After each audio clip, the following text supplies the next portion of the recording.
안녕하세요. 김비트의 코인 생존기입니다. 데일리 영상 시작합니다. 데일리 영상 시작하기 전에 저희 두 가지를 먼저 안내를 좀 드리려고 해요. 영상 하단에 보시면 소개 글에 텔레그램이 있을 거예요. 그 텔레그램 들어가시면 저희 팀에서 여러 가지 분석을 하는 자료들이나 시장 상황에 대해서 실시간으로 좀 업로드를 드릴 때가 많아요.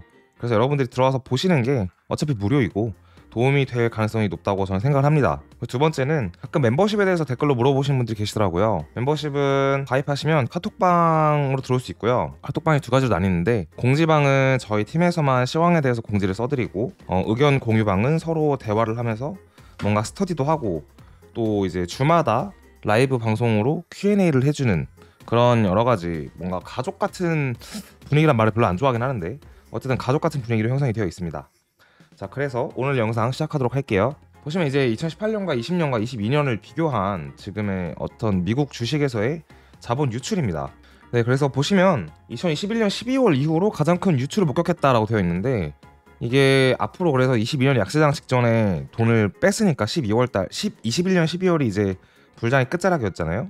그래서 우리는 2022년처럼 또 하락장일 것인가, 아니면 2018년과 20년처럼 바닥인 것인가에 대해서 스레드를 보겠습니다.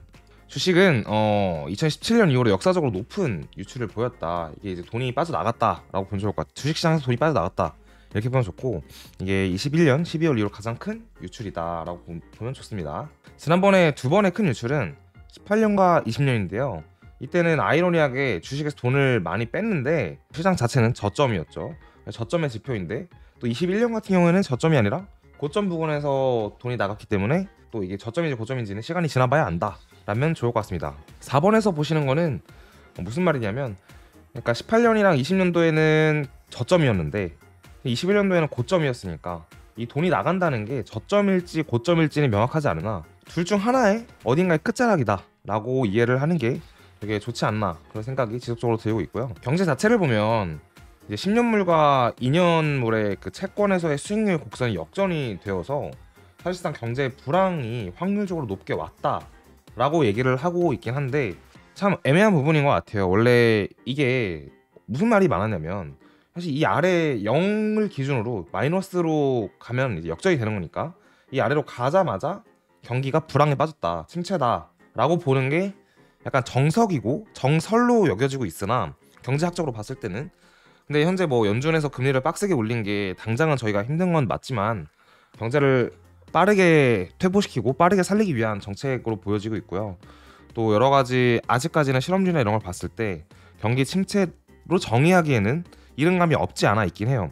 뭐 이 경기 침체를 어디서 어디까지 어떤 기준으로 얘기를 하냐에 따라 조금씩 다르긴 하지만, 여러 가지 체감이 되는 걸로 봤을 때는 당장 침체라고 보기엔 좀 어렵지 않나라는 생각이 들긴 합니다. 그래서 완전 불황 직전에 있다라는 이 말은 공감을 해요. 왜냐면 저희 같은 경우는 이제 경기 침체라는 단어를 명확하게 미국에서도 쓰고 우리나라에서 쓰는 거는 23년 가을 겨울이나 24년으로 보고 있기 때문이죠. 그래서 보시면 이 장에서도 마찬가지로 연준은 여전히 가장 빠르고 공격적인 금리 인상 사이클을 하고 있다. 지금 이게 엄청나게 빠른 거잖아요. 그러고도 물어보시더라고, 연준이 뭐냐. 연준이 이제 미국의 중앙은행을 말합니다. 2007년 이후로 볼 수 없었던 수준의 연방 기금 금리, 그러니까 2007년 이후로 가장 빠르게 올린, 요 구간이죠. 가장 빨리 올린 금리 인상 속도이다, 그런 말이죠. 보면 이제 시장을 좀 역발상적으로 여러 가지를 좀 봐보자. 그래서 보면은 2020년과 21년 기술, 그러니까 테크 쪽이죠. 나스닥을 좀 위주로 얘기를 하는 건데, 투자자들은 이게 뭐냐면 코비드, 코로나19 기간 동안 기술주에 대해 매우 낙관적이었다라는 건데, 보면 이게 어쩔 수가 없는 게 금리 자체가 너무 낮으니까 당연히 주식시장으로 돈이 들어온 게 맞고, 그 다음에 원격 근무, 재택근무를 할 수 있는 게, 제조업 같은 경우는 재택근무하기가 좀 빡세잖아요. 결국은 가서 생산을 해야 되고 이제 그런 건데, 테크주들, 특히 IT 기업 같은 경우는 카카오도 그렇고 네이버도 그렇고 뭐 트위터나 구글들도 집에서 컴퓨터만 있으면은 개발자들이 컴퓨터로 일을 할 수 있는 환경이기 때문에, 그래서 테크 기업들의 주가가 많이 올랐다라고 보는 거죠. 이런 낙관론 자체가 너무 번성을 하면서 모든 시장에도 돈이 들어오게 됐다라는 말을 결국 이렇게 하는 건데, 처음에는 주식도 마찬가지였던 것 같아요. 카카오가 엄청 빨리 올랐고, 한국으로 따지면 그 다음에는 뭐 한국을 포함해서 모든 나라들이 다, 모든 주식이 다 올랐으니까 아무거나. 그래서 돈 자체가, 주식시장의 화랑이 테크로 시작이 돼서 나중에는 돈이 많이 들어와서 시장 자체가 굉장히 좀 화랑이었다, 라는 얘기를 하는 겁니다. 이건 좀 재밌는 자료인데요. 펀드 매니저가 채권이랑 관련해서 주식에 얼마만큼의 포지션을 넣고 있는지를 나타내는 건데, 이게 양수, 그러니까 0 위에 있으면은 주식에 돈을 좀 많이 넣은 거고, 0 이하로 가면은 주식에 관심이 없고 채권에만 돈을 넣고 그런 상황인데, 사실 펀드 매니저라고 하면 뭔가 그럴싸하고 되게 잘할 것 같잖아요. 여러분들이 맨날 말하는 그 전문가 집단이잖아요. 근데 보시면 2009년에도 펀드 매니저들은 주식보다 채권을 더 많이 가지고 있어서 되게 저점이었고, 20년도 코로나 때도 채권을 더 많이 사서 주식에 돈을 많이 안 넣었고, 지금 22년도 12월 달에도 그렇다라는 거죠. 이건 보면 사실 이 당시가 다 주식 저점이었거든요. 20년도 이제 5월이랑 2009년에 3월이랑 거의 보면은, 그러니까 꼭 펀드 매니저들이잖아요. 어떤 잘하는 펀드 매니저에 대한 얘기가 아니라, 그러니까 펀드 매니저들이나 뭐 여러분들이나 대부분의 사람이라는 거는 결국은 똑같다는 거예요. 그러니까 잘나고 못나고의 문제가 아니라 암묵적 심리라는 거는 다 비슷하다라는 거죠. 그래서 2022년 12월 현재 펀드 매니저가 2001년 이후로 세 번째로 비중 축소를 하고 있다. 그러니까 주식 자체에 대해서 어떻게 보면 비중을 적게 가지고 채권에 대한 그 비중을 많이 가져가고 있다라는 건데, 저는 이게 어떻게 보면 또 하나의 인간 지표 같은 시장 지표이지 않나 라는 생각도 들긴 합니다. 그래서 보시면 방금 제가 뭐 해석한 거랑 똑같이 얘기를 하고 있어요. 2009년 3월이랑 20년 5월에 펀드 매니저가 비중을 축소했던 이 기간 동안 주식은 저점이었다라는 얘기를 하고 있는 거고, 마지막으로 보면 이 구간에 대해서 정확히 차트로 볼게요. 2009년 이제 3월이잖아요. 3월에 저점이었죠, 완벽하게. 그리고 2020년 5월에는 저점을 찍고 나서 이제 시장이 반등하기 시작한 지점이었는데, 펀드 매니저들은 주식을 갖고 있지 않았다, 많이. 이제 그런 얘기를 하고 있는 겁니다. 따라서 아까 말한 것처럼 2022년 12월부터 지금까지 뭐 한두 달밖에 안 됐죠. 근데 펀드 매니저들이 주식보다 채권을 더 선호하고 있다라는 거는 시장의 저점의 확률이 꽤 높지 않은가에 대한 질문을 할 수 있게 만든다라는 거죠. 자, 그러면 이제 차트로 한번 넘어가 볼까요? 오늘은 색다르게 미국의 S&P 500 주식 인덱스에 대해서 먼저 보고 비트도 같이 보고 하겠습니다. 앞서 얘기를 한 것처럼 이제 주식시장에서의 그 펀드 매니저들이 이제 22년 12월부터 비중을 되게 축소했다 했잖아요. 보시면 마찬가지예요. 22년 12월에 이제 뭐 주식이 거의 다시 떨어지긴 했는데, 결국 현재로서 봤을 때는 어쨌든 반등을 하고 있는 구간이고요. 사실상 주식은 이제 10월 달에 저점을 찍었고 이제 다시 반등을 좀 하고 있다. 근데 보시면 이 저항선이 좀 크게 있어요. 22년 1월 달부터 형성된 S&P 500의 저항선인데, 이 저항선을 뚫어내면 장세 자체가 추세가 반전돼서 이제 반등장이나 혹은 상승장으로 가는 서막이지 않을까라는 생각을 좀 할 수 있습니다. 뭐 나스닥을 보시면 나스닥도 크게 다르진 않아요. 나스닥도 S&P 500이랑 거의 비슷하기 때문에, 나스닥도 10월이 저점이었고 최근에 이제 거의 쌍바닥 형태로 찍고 나서 12월 말 크리스마스 때 이후로 거의 이제 반등을 많이 했는데, 나스닥도 이 구간을 현재 이번 주에 이 고점을 명확하게 뚫어주는 게 가장 좋습니다. 이 자리가 어떻게 보면 추가 하락을 할 수도 있는 저항 자리이지만, 이걸 뚫고 올라간다면 반등의 시작 포인트가 될 수 있는 거죠. 그래서 비트를 같이 봐볼게요. 비트를 보게 되면은 비트 같은 경우는 이제 11월이 저점이잖아요. 그때 원래 10월이면은 여기쯤이 저점이어야 되는데, 주식으로 따지면.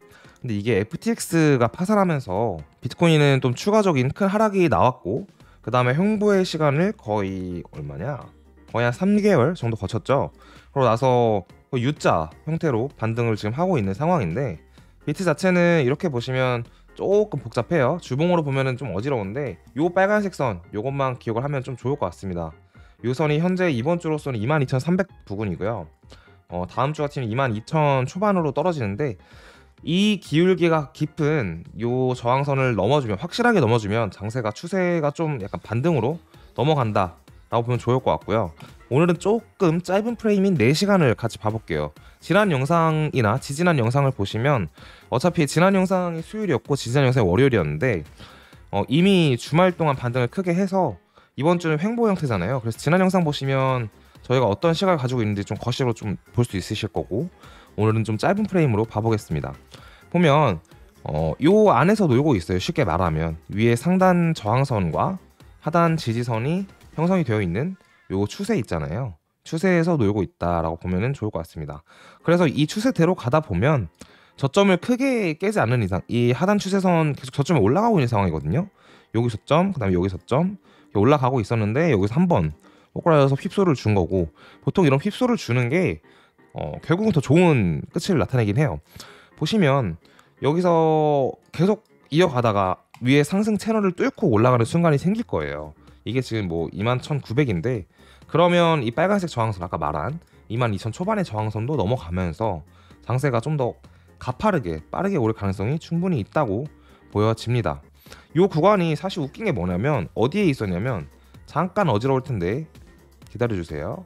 이게 19년도에 이 구간에서 사실 보면, 이걸 4시간으로 쪼개면 차트가 다시 또 망가지니까 보진 못하겠지만, 이런 식으로 일봉상에서도 사실 아까 말했던 상승 추세 선이 있었습니다. 그러니까 추세 안에서 놀고 있었어요. 이거를 뚫고 올라가는 순간 엄청나게 큰 상승을 이렇게 보여줬죠. 그래서 마찬가지로 현재도 이 채널, 추세가 아니라 채널이죠. 이 채널 안에 있다라고 보는 게 좋을 것 같은데, 일봉으로 채널을 말하기에는 아직 일봉이 형성이 많이 안 돼서 조금 애매하고, 그래서 4시간으로 이렇게 본 겁니다. 이걸 기억하고 있는 게 낫지 않을까 생각이 듭니다. 일봉으로 보자면 저희가 계속 영상에서 얘기를 했던 것 같은데, 과매수 구간이잖아요. 이 과매수 구간을 해소하는데 큰 하락이 없이 해소를 할 수도 있다라는 얘기를 했었어요. 근데 그 자체가 이제 앞서 반등했던 반등의 크기나 이러한 패턴 자체가 많은 사람들이 거의 매수를 못한 상황이었을 거예요. 일반인들은 특히나 매수를 많이 못했을 거예요. 여러분들 중에서도 그런 분들이 계실 거고. 그래서 보통 이렇게 큰 상승이 오면, 특히나 시장이 바닥이었잖아요. 그러니까 시장 자체에 대한 불신이 많은 상황에서 반등이 좀 세게 오면 큰 조정 오겠지라고 하는데, 그 조정 없이 횡보를 지속하다가 조금만 이렇게 떨어져 줘도 결국 지표는 다 식어지거든요. 과매수 구간이 다 식히고 나면은 또다시 과매수로 가는 거예요. 무슨 말이냐, 이 지표가 RSI를 좀 식히고 나면 반등을 이어나갈 때 또 빡세게 한번 이렇게 빡빡빡 해서 오를 수 있다라는 얘기를 하고 있는 겁니다.